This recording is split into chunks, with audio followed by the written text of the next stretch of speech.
कई बार बच्चे कंफ्यूज होते हैं कि आई के साथ एम लगाऊं या आई के साथ वोज लगाऊं या वर लगाऊं, हैव लगाऊं, हैज लगाऊं, क्या लगाऊं। आज के बाद ये झमेला हमेशा के लिए खत्म कर रहा हूं। देखो, सिर्फ और सिर्फ पूरी दुनिया में 7 वर्ड हो सकते हैं जिसको हम बोलते हैं I, we, you, he, she, it और दे। देखो अब, और इनके साथ हम 5 वर्ड लगाने में ही कंफ्यूज होते हैं बस। आई के साथ इज, एम, आर में से हमेशा हम लगाएंगे एम। वोज वर में से आई के साथ हमेशा लगेगा वोज। हैज, हैव में से आई के साथ हमेशा लगेगा हैव। डू डज में से आई के साथ हमेशा डू। और हैज है, सॉरी, गो और गोज में से हमेशा आई के साथ गो लगेगा, जैसे I go to temple every day. लेकिन अगर हम यही बात वी के साथ करें तो इज, एम, आर में से इसके साथ लगेगा आर। वॉज वर में से इसके साथ लगेगा वर। हैज, हैव में से इसके साथ तो हैव ही लगेगा। डू डज में से यहां पर भी डू लगेगा, लेकिन यहां पर भी गो लगेगा। अब आप कहोगे जी यू के साथ क्या लगाएं? ओ भाई कुछ नहीं करना, इसको देखो मेरे पास तो एक व्यवस्था है, इसको उठा के यहां कॉपी कर दिया। अब आप कहोगे जी दे के साथ ओले, same to same. They are, they were, they have, they do, they go. लेकिन अगर मैं बात करूं, अरे यूं का यूं उठा लाया क्या इसको? कोई बात नहीं, हमारे पास तो एक और व्यवस्था है, इसको हम कॉपी करके लाना चाहिए था। देखो सेम टू सेम। अब बात करें इज, एम, आर में से ही के साथ तो हमेशा इज। वोज वर में से हमेशा वोज। हैज, हैव में से हैज। और डू डज में से डज। और गो गोज में से हमेशा गोज, जैसे he goes to temple every day. He go नहीं आएगा।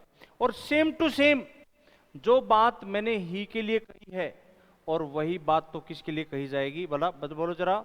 सी comes here every day. She is my friend.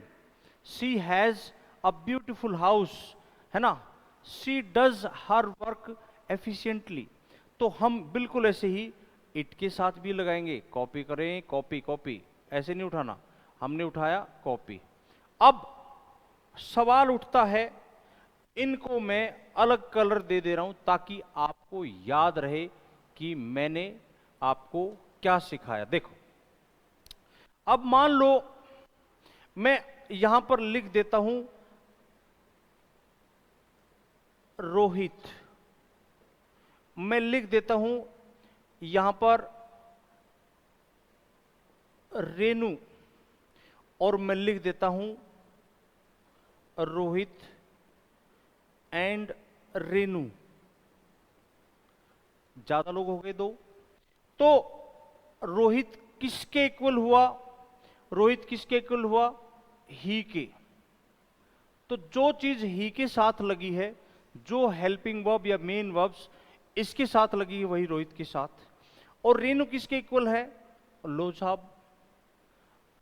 और रेनू, रोहित एंड रेनू इसके साथ। तो एज इट इज कॉपी कर देते हैं साहब। जो ही वाली चीज थी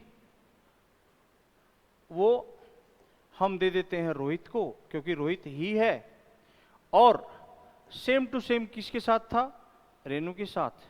लेकिन आपने देखा रोहित एंड रेनू तो ज्यादा हो गए हैं, वो तो दे के इक्वल हैं। तो हम इसको क्या करेंगे, यहां से, अरे यहां से उठेगा, यहां से उठाएंगे सारी वर्ब्स और इसके साथ लगा देंगे। अब हमेशा के लिए टंटा खत्म। अब मान लो यहां पर बॉयज लिख दूं, केवल बॉय, और केवल बॉयज लिख दूं तो आप कहोगे जी अल, इतना आसान। अब बॉय किसके इक्वल है और बॉयज किसके इक्वल है, ये तो आपको देखना पड़ेगा ना। ये तो आपको बताना पड़ेगा कि किस में से क्या उठेगा। चलिए मेरे प्यारे दोस्तों, ऐसे ही अगली बार आपको ढेर सारी और मजेदार जानकारी मैं यहां पर इंग्लिश गुरुजी वाले चैनल पर और गैलेक्सी एक्सिस कोचिंग पॉइंट के मेन चैनल पर देता रहूंगा।